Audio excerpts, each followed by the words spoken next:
ጋይስ የኦፍሳይድ ማለት ነው ሃትሪክ ላሳያችሁ። ተመልከቱ። ኑኔዝ የሚገራርሙ ጎሎችን ነበር ያገባው። የመጀመሪያው ጎል ይሄ ነው እንደምትመለከቱ፣ የሚገርም ቺፕ ማለት ነው።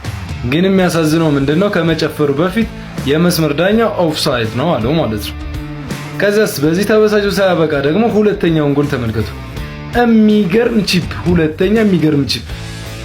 በዚህ የሚጨፍር ሲል እንደፈራው የመስመር ዳኛው ድጋሚ ኦፍሳይድ ነው አለው።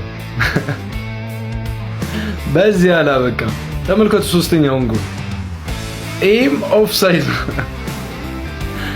አስቡት እስኪ ሃትሪክ ሰርታችሁ ሶስቱም ኦፍሳይድ ሲባልባችሁ ያለው ስሜት። በዛ ላይ ተመልከቱ ደግሞ እንደዚህ አይነት ኬርለስን በረኛ አለ። የተሰጠውን ኳስ ሉክ እንዴት እንዳደረገ ግቡ ምናምን ሊጠልዝ አስቦ ግቡ እያለ ግን ኳሱ ለካ ከሱ ርቋል። ሉክ እንደገና ነው መሮጡን አይቶ እንደገና የባነነው ማለት ነው። ንቁ አጥቂ ሲኖር ልክ እንደዚህ የበረኛ መዘናጋት አይቶ እንደዚህ አይነት ጎል ያገባል ማለት ነው።